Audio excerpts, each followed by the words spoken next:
할렐루야. 오늘도 금요기도회로 하나님의 은혜를 사모하여 각 가정에서 하나님을 예배하기를 원하는 모든 엘림교회 성도님들을 주 안에서 사랑하고 축복합니다. 이 시간 함께 찬양하며 주님께 나아가겠습니다. 세상은 들리고 사람들은 변하여도 나는 주를 섬기리. 주님의 사랑은 영원히 변하지 않네. 나는 주를 신뢰해.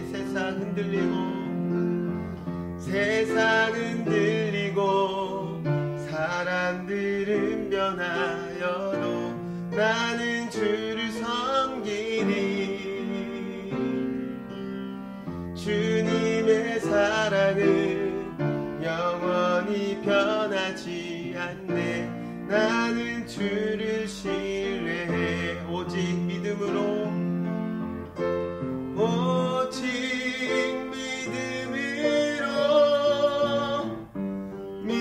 내가 살리라. 오직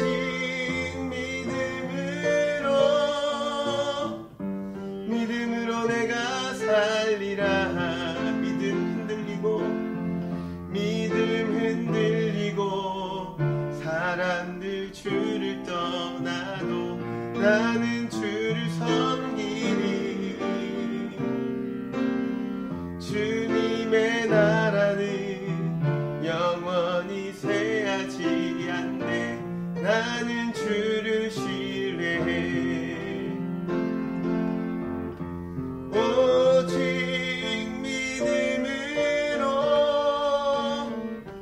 믿음으로 내가 살리라. 오직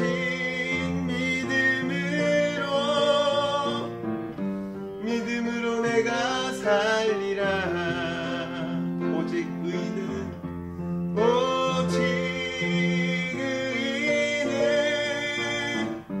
믿음으로 말미암아 살리라.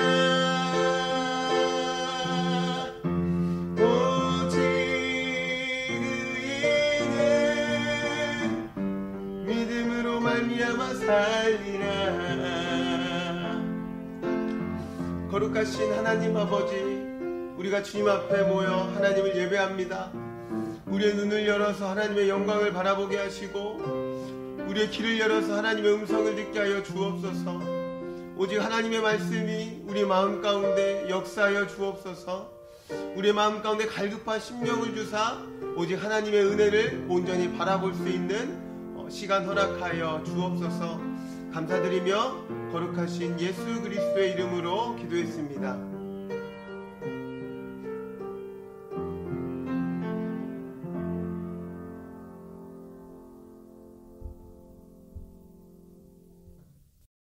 오늘 본문 말씀은 요한복음 20장 24절에서 29절까지의 말씀입니다.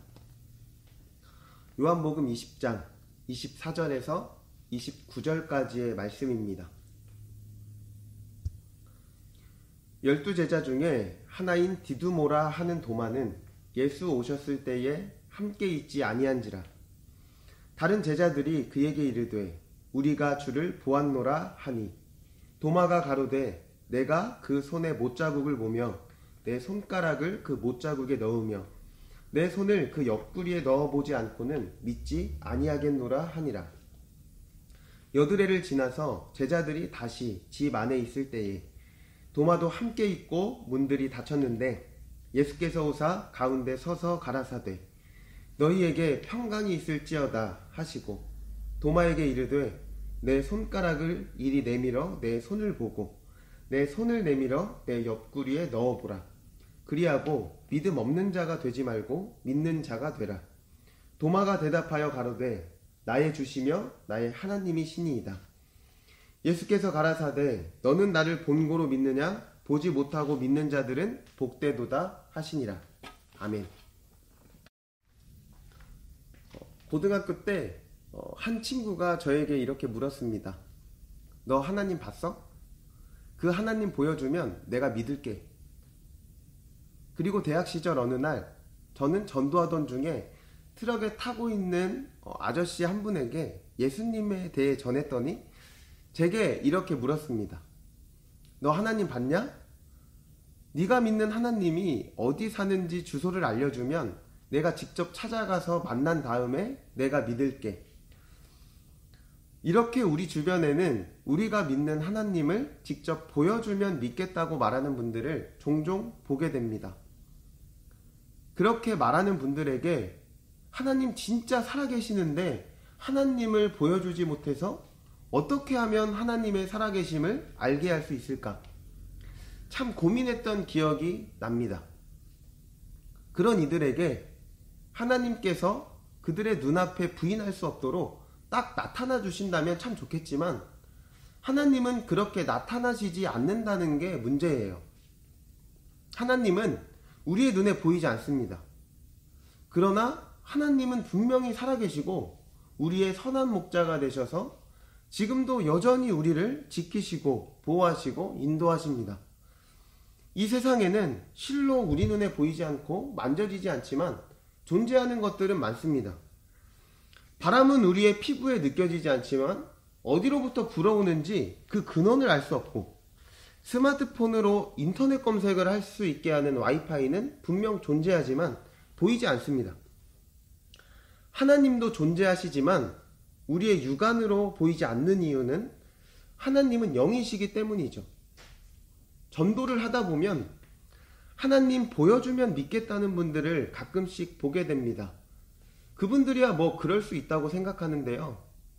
예수 그리스도를 내 삶의 구주로 고백하고 오래도록 교회를 다니는 그리스도인들 중에도 과연 하나님은 살아계시는가? 그분이 정말 내 삶을 다스리고 계신가? 내 삶에 진짜 도움을 주시는 분이신가? 교회에서는 하나님 살아계신 거 알겠는데 우리의 가정에서 하나님은 살아계시는가? 우리의 직장에서 하나님은 정말 살아계시는가? 이렇게 의심하는 분들이 있을 수 있습니다. 도무지 믿고 싶어도 믿어지지 않는 분들이 있을 수 있습니다. 오늘 본문에도 이와 같은 태도로 예수님의 살아계심을 의심하던 한 제자가 나오는데요. 도무지 예수님의 부활하심을 믿지 못했던 이 의심 많은 제자가 어떻게 믿음을 갖게 되었는지 함께 살펴보겠습니다. 24절에서 25절 말씀입니다. 12제자 중에 하나인 디두모라 하는 도마는 예수 오셨을 때에 함께 있지 아니한지라. 다른 제자들이 그에게 이르되 우리가 주를 보았노라 하니. 아멘. 12제자 중 하나인 도마는 예수님께서 제자들이 오실 때 함께 있지 않았고 다른 제자들이 그에게 이르되 우리가 주를 보았노라 하는 그 증언도 믿지 않습니다. 이 모든 문제는 도마가 다른 제자들과 함께 있지 않았다는 것에 문제가 있어요. 하나님의 말씀을 듣는 그 자리에 함께 있지 않으면 도마와 같이 의심병이 생길 수밖에 없습니다. 그러니 예배 시간에 빠지지 말고 교회와 함께 말씀을 들으세요. 그리고 불신의 태도로 그 말씀을 듣지 말고 아멘하여 들으십시오. 그래야 믿음의 역사가 나타납니다. 의심하지 말고 믿으세요. 우리는 이 본문을 통해 이런 교훈을 얻을 수 있을 것입니다. 주일이면 말씀이 선포되는 그 자리에 나와 하나님의 말씀을 듣는 것은 너무나 중요합니다. 그리고 말씀을 들을 때 믿음으로 듣는 것이 굉장히 중요합니다. 하지만 예수님의 부활하심을 의심하는 도마가 그 예수님에 대한 믿음을 갖기 위해 자신에게 필요하다고 말하는 그 도마의 말을 그냥 의심이 많다고 그렇게 치부하기에는 좀 어려움이 있을 것 같습니다. 그 말을 조금 더 깊이 있게 읽지 않으면 오늘 본문에서 말하는 그 핵심적인 의미를 놓칠 수 있습니다. 25절 주목하여 읽겠습니다. 다른 제자들이 그에게 이르되 우리가 주를 보았노라 하니. 도마가 가로되 내가 그 손에 못자국을 보며 내 손가락을 그 못자국에 넣으며 그 손을 그 옆구리에 넣어보지 않고는 믿지 아니하겠노라 하니라. 도마는 이미 오늘 본문에 앞서 나온 부활하신 예수님을 만난 사람들의 수많은 증언들을 들었을 거예요. 막달라 마리아가 천사의 말을 들은 것과 그리고 예수님께서 그에게 나타나셔서 하신 말씀을 분명히 들었어요. 근데 믿지 않습니다. 왜 믿지 않았을까요? 이건 너무 슬픈 나머지 마리아가 정신을 잃고 환상을 보고 한 말일 거라고 생각했을 수 있어요. 그리고 엠마오로 내려가다가 부활하신 예수님을 만난 두 제자의 증언도 들었을 거예요. 그러나 이 증언도 믿지 않습니다. 왠지 두 사람의 증언만 가지고 부활하신 예수님을 믿기에는 뭔가 석연찮은 부분이 있을 수 있습니다. 그런데요, 이제 여러 명의 제자들이 방 안에 있을 때에는 그 수십 명일 수 있는 많은 사람들이 우리가 부활하신 예수님을 만났어.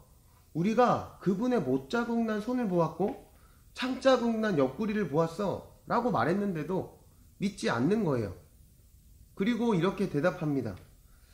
내가 그의 손에 못자국을 보며 내 손가락을 그 못자국에 넣으며 내 손을 그 옆구리에 넣어보지 않고는 믿지 아니하겠노라. 동료 제자들은 도마에게 예수님께서 부활하셨다는 너무나 이 기쁜 소식을 전했지만 도마는 이 마음을 부정했고 예수님을 믿지 않은 것이죠. 안 믿어. 너희들 말 안 믿어. 라고 이렇게 말하는 거예요. 내가 직접 예수님의 손에 못자국 만져보지 않으면 그 옆구리에 손을 넣어보지 않고는 믿지 않겠다고 말하는 겁니다. 저는 이 말을 통해서 볼 때 도마가 확실한 성격의 소유자였을 거라고 짐작해 봅니다. 내가 그의 손에 못자국을 보며 내 손가락을 그 못자국에 넣으며 내 손을 그 옆구리에 넣어보지 않고는 믿지 아니하겠노라. 이 도마의 주장은 이런 말로 풀어서 설명할 수 있을 거예요. 다른 사람의 증언은 내게 중요하지 않습니다. 제가 직접 예수님을 만나는 경험을 해야죠. 다른 사람이 하나님을 어떻게 만나는지 저에게 중요하지 않아요. 내가 직접 보고 느끼는 것, 그게 가장 중요합니다. 지금 이렇게 말하고 있는 것이죠.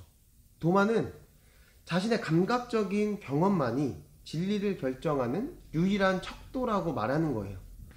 자신의 감각적인 경험이 진리에 대한 기준이자 진리, 곧 실체에 다다르는 유일한 척도라고 말하는 것이죠. 이것을 철학적인 용어로 경험주의라고 말하는데요. 경험주의자들은 이렇게 말합니다. 인간은 어차피 육적인 감각, 즉 오감으로 느끼는 범위만을 인식할 수 있고 이런 범위 안에서 지식을 추구할 수 있는 것 아닙니까? 나는 경험할 수 없는 것에 대해서 말하는 것을 시간 낭비라고 생각합니다. 제발 종교인이 신인이 과학적으로 증명하지 못하는 것들을 그만 말했으면 좋겠습니다. 오직 경험하는 것만이 실제입니다. 보이는 것만이 실제입니다. 우리는 사실 이 경험주의에 익숙합니다. 우리는 보이는 이 세상에서 내가 경험한 만큼 이해하고 인식하며 인생을 나름대로 살아가고 있습니다. 사실을 판단하는 가장 확실한 근거가 경험이라는 것을 누가 부정할 수 있겠어요. 그래서 저는 도마가 천성적으로 의심이 많은 자라는 평가에 별로 동의하지 않습니다. 사실 우리 모두가 천성적으로 의심이 많습니다. 도마만 감각적으로 보이는 것을 통해서만 그렇게 무언가를 추구해 간다고 생각하지 않아요. 사실 우리 모두가 내가 느끼고 경험하는 것, 내가 경험하는 것을 통해서 뭔가를 추구해 갑니다. 그래서 지금 이 본문에 나오는 도마는 우리와 다르지 않다는 거예요. 이 시대의 많은 사람들과 크게 다르지 않다는 것입니다. 사실 도마가 들었던 예수님에 대한 많은 증언보다 더 많은 증언들을 우리는 들었습니다. 예수 그리스도가 승천하신 후에 수천 년 동안 그 기독교의 역사, 하나님이 아니고는 설명할 수 없는 교회 역사가 있었고 우리는 이 예배당에 와서 예수님 부활하셨다는 그 복음을 수없이 전해 들었습니다. 어쩌면 우리 앞에는 도마보다 더 많은 증인들이 있을 수 있습니다. 그러나 우리는 도마와 별반 다르지 않습니다. 이렇게 말하죠. 다른 사람이 밥 먹어서 내 배가 부르나요? 다른 사람들 간증하는 것 제게 의미 없습니다. 하나님께서 직접 제게 나타나 주세요. 내가 경험해야 믿을 것 아닙니까? 내가 느낄 수 있도록 내 삶에 정말 하나님이 살아계시다는 것을 내게 보여주세요. 그러면 믿겠습니다. 우리는 특별한 체험을 경험해야 믿음이 생길 거라고 생각합니다. 이와 같이 하나님의 능력을 의심하는 자, 그래서 하나님의 살아계심을 의심하는 자, 도마와 같은 자에게 예수님께서는 기꺼이 다시 찾아오셔서 이렇게 말씀하십니다. 26절입니다.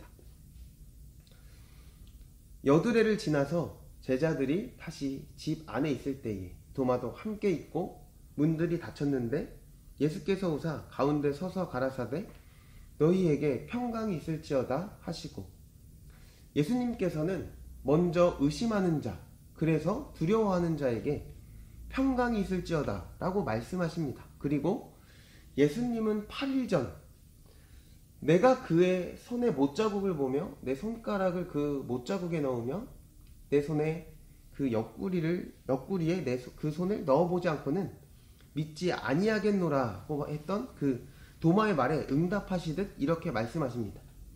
28절 말씀입니다. 도마에게 이르시되 내 손가락을 이리 내밀어 내 손을 보고 내 손을 내밀어 내 옆구리에 넣어보라. 그리하고 믿음 없는 자가 되지 말고 믿는 자가 되라. 도마가 대답하여 가로되 나의 주시며 나의 하나님이시니이다. 너무나 은혜로운 장면입니다. 예수님께서는 도마가 원하는 대로 그 방법으로 도마에게 믿음을 주십니다.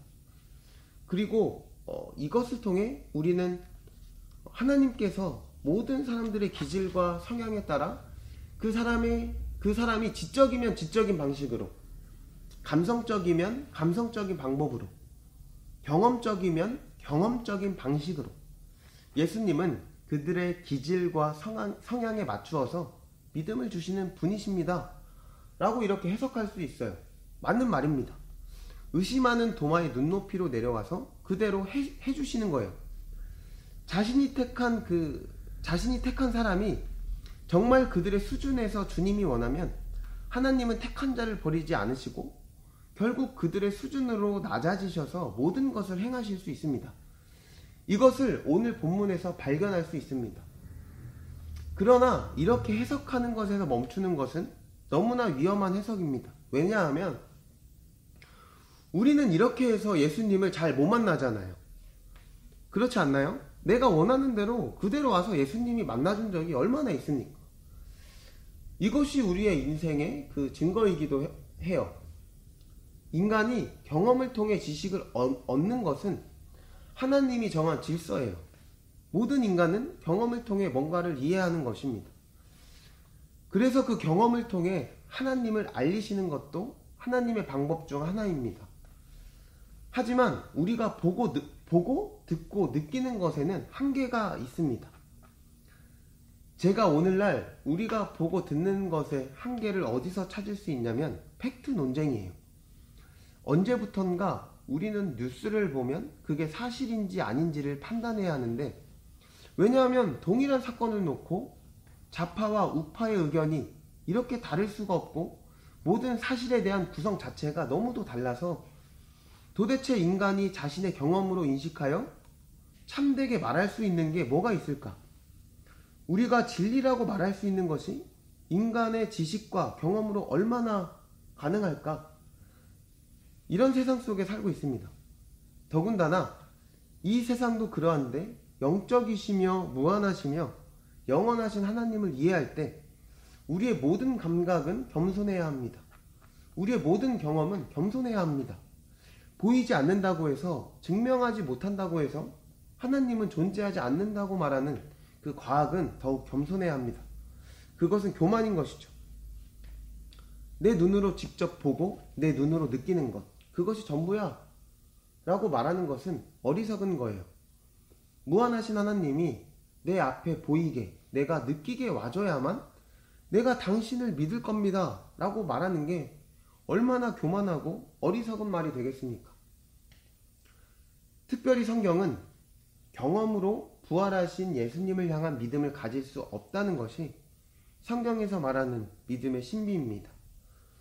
보이지 않는 하나님을 믿는 믿음은 우리의 힘으로 믿고 싶다고 노력해서 믿어지는 게 아니라고 성경은 말합니다. 에베소서 2장 8절에 바울은 이렇게 말합니다. 너희가 그 은혜를 인하여 믿음으로 말미암아 구원을 얻었나니 이것이 너희에게서 난 것이 아니요 하나님의 선물이라. 하나님께서 우리에게 믿음을 선물로 주셔야 우리가 하나님을 믿을 수 있는 것입니다.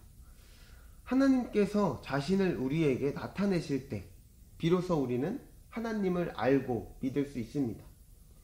이 은혜가 우리 모두에게 있기를 바랍니다. 성경에 복음을 만난 사람들은 모두 자신의 모든 인생을 하나님께 드리면서 완전히 변화된 삶을 살았는데 2000년 전 그들이 만난 예수님과 그들이 만난 복음과 똑같은 복음을 들은 나는 왜 아직도 이런 허접한 삶을 사는 것일까? 나는 왜 베드로처럼 바울처럼 살지 못하는 것일까? 저는 20대 때 이런 생각을 참 많이 했습니다. 그래서 부활하신 예수님께서 진하게 나를 한번 만나주시면 직접 내게 나타나서 신비한 체험을 경험하게 해주신다면 그런 드라마틱한 사건이 내게 있다면 내 믿음은 지금보다 훨씬 좋아질 텐데 더욱 거룩한 삶을 살 수 있을 것 같은데 라는 이런 생각을 한 적이 있습니다. 여러분은 어떠신가요? 그런 우리에게 예수님께서 말씀하십니다. 29절입니다. 예수님께서 가라사대 너는 나를 본고로 믿느냐? 보지 못하고 믿는 자들은 복되도다 하시니라. 이 말의 핵심은 이 말은 지금 감각해야 믿겠다는 도마에게 보지 않고도 믿을 수 있다는 책망의 말씀입니다. 예수님께서는 도마가 경험을 원하면 그 경험을 주어서라도 믿게 만들었지만 보고 믿는 자보다 보지 않고 믿는 자가 복되다고 말씀하십니다. 의도는 분명합니다. 도마, 너는 경험으로 나를 믿었지만 말씀을 들음으로 믿는 자들이 있을 것이고 그들이 더 복되단다 라고 말씀하시는 거예요. 나는 꿈에서 이런 하나님을 만났습니다. 내가 어찌할 수 없는 정신적인 질병이 있었는데 하나님이 그 병을 고치셨어요. 이런 체험이 없어도 이런 사람보다 예수님의 못자국난 손을 만지는 특별한 체험이 없어도 그냥 말씀만 듣고 믿는 사람이 더 복되다고 말하는 것입니다. 그리고 도마가 예수님을 만났을 때 저는 꼭 만져봐야만 내가 경험해봐야만 믿을 수 있으니까 예수님 그 손 좀 주시죠 하고 다 만져보고 손가락을 넣어보고 했을까요? 저는 감히 그렇게 생각할 수 없습니다. 저는 도저히 본문을 이렇게 해석할 수 없습니다. 지금 도마가 예수님의 그 너희에게 평강이 있을지어다 이 말씀을 듣고 자신의 경험으로만 예수님을 믿으려고 했던 것, 그래서 자신이 의심했던 것을 엎드려 회개하면서 주님은 나의 주님이시고 나의 하나님이시라고 고백했을 거예요. 내가 이제 경험으로 하나님을 알겠다고 했던 것들을 부끄럽게 느낍니다. 주님의 말씀을 제가 믿겠습니다 라고 그렇게 말하는 것이죠. 그렇다면 예수님은 지금 도마를 통해서 보지 않고는 믿지 않겠다고 말하는 도마 이외에 그 수없이 많은 사람들, 수없이 많은 교회들, 지금 이 시대에 도저히 나는 보지 않고는 못 믿겠어 라고 말하는 그 사람들에게 이렇게 말씀하는 것입니다. 눈에 보이는 증거가 없어도 보지 않고도 믿을 수 있단다. 오직 복을 받은 자들은 믿을 수 있단다. 복을 받지 못하면 보아도 볼 수 없고 들어도 믿을 수 없단다. 나는 너에게 복 주기를 원한다. 예수 그리스도를 믿는 믿음은 오직 하나님께서 우리에게 주시는 선물인 줄 믿습니다. 이 은혜가 우리 모두에게 있기를 원합니다. 말씀을 정리합니다. 우리는 지난 몇 주 동안 부활하신 예수 그리스도께서 믿지 못하고 의심하는 자들에게 찾아가 믿음을 주시는 그 과정을 살펴보았습니다. 예수님께서 부활하신 날 그 아침에 예수님을 볼 수 없어 슬피 울고 있는 막달라 마리아 곁에서 예수님께서는 그녀의 이름을 부르시면서 믿음을 주시죠. 그리고 엠마오로 내려가는 두 제자에게 그 곁에서 동행하시면서 믿음을 주십니다. 그리고 두려움 가운데 문을 닫고 벌벌 떨고 있는 제자들에게도 예수님께서 찾아가 그들 가운데 서셔서 평강이 있으리라 라고 말씀하시면서 믿음을 주시는 것을 보게 됩니다. 그리고 오늘 그렇게 수많은 증언을 들었음에도 직접 보지 않고는 믿지 못하겠다고 했던 도마에게 예수님께서 찾아와 믿음을 주십니다. 오늘 이 말씀은 우리가 감각할 수 있는 것을 넘어서도 하나님을 믿을 수 있다는 것을 알려주는 것이죠. 내가 행복할 땐 하나님 살아계신 것 같고, 내가 슬플 때는 하나님 없는 것 같은 내 감정에 갇힌 이 하나님이 아니라 내 감정을 넘어선 하나님을 믿으라고 우리를 초대하는 것입니다. 저는 신앙의 경험이 너무나 중요하다고 생각해요. 그래서 저는 우리 모두가 신비한 경험을 많이 했으면 좋겠습니다. 그러나 제가 배운 게 있는데요. 경험이 진정한 믿음을 만들지는 못합니다. 오직 말씀이 우리에게 진정한 믿음을 주는 것이죠. 신비를 추구하는 사람들의 맹점은 그리스도를 붙잡는 게 아니라 체험을 붙잡는다는 데 있어요. 그분이 감정적으로 느껴지면 믿고, 감정적으로 느껴지지 않으면 믿지 않는다는 것이 문제인 것이죠. 하나님이 계시지 않는 것 같은 힘겨운 상황, 어려운 환경, 많은 고난들이 닥쳐도 보이지 않는 하나님이 여전히 살아계셔서 우리와 함께 하십니다. 체험이 아니라 체험의 대상인 하나님을 추구하고 그분을 믿는 게 신앙입니다. 체험을 붙잡지 말고 오직 말씀이 육신이 되어 오신 그리스도를 붙잡으시기를 바랍니다. 한국교회는 말씀을 풀어주는 전통으로부터 시작됐습니다. 그리스도인은 하나님의 말씀을 들을 때, 하나님의 행하심을 주목할 때 가장 많은 것을 이루었고 가장 큰 것을 이루는 공동체였습니다. 그런데 교회가 대단한 것을 이루어서 하나님께 영광 돌리겠다고 할 때 기독교는 항상 타락했습니다.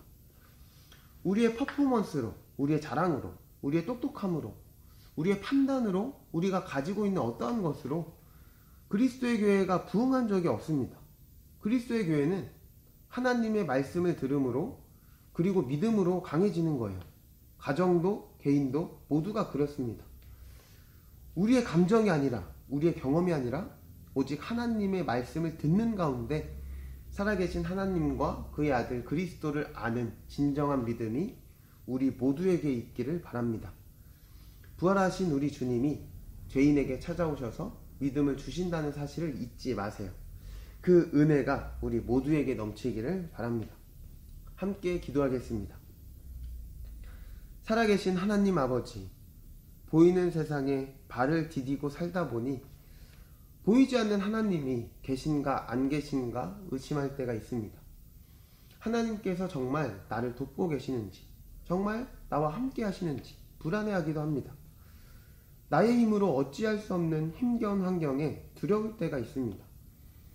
그러니 이 시간 도마에게 찾아오신 것과 같이 우리에게도 찾아와 믿음을 주옵소서. 내가 믿고 의지하는 하나님이 교회에서만 살아계신 하나님이 아니라 우리의 가정에서도, 우리의 직장에서도, 우리의 모든 삶을 주관하시고 다스리는 분이심을 믿습니다. 우리의 믿음을 붙잡아 주시고 하나님의 말씀을 보는 눈과 듣는 귀를 열어 주옵소서. 우리와 늘 동행하시는 예수 그리스도의 이름으로 기도합니다. 아멘. 이제 함께 공동기도문을 따라 기도하겠습니다. 공동기도문은 화면을 보고 기도해 주시기 바랍니다. 첫째, 나라와 민족을 위하여 기도하겠습니다.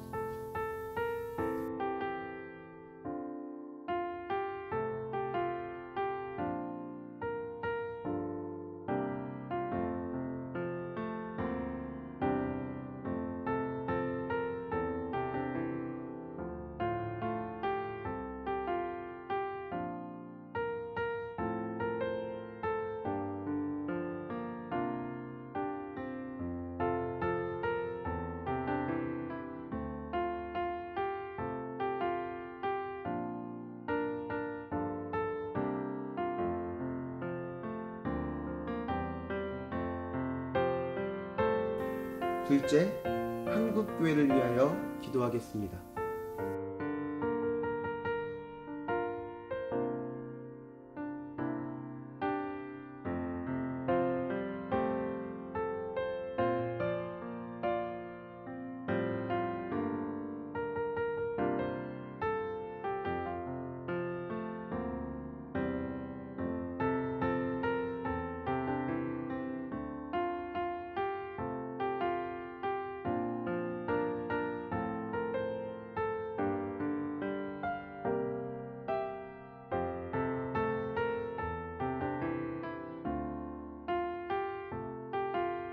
셋째, 엘림교회를 위하여 기도하겠습니다.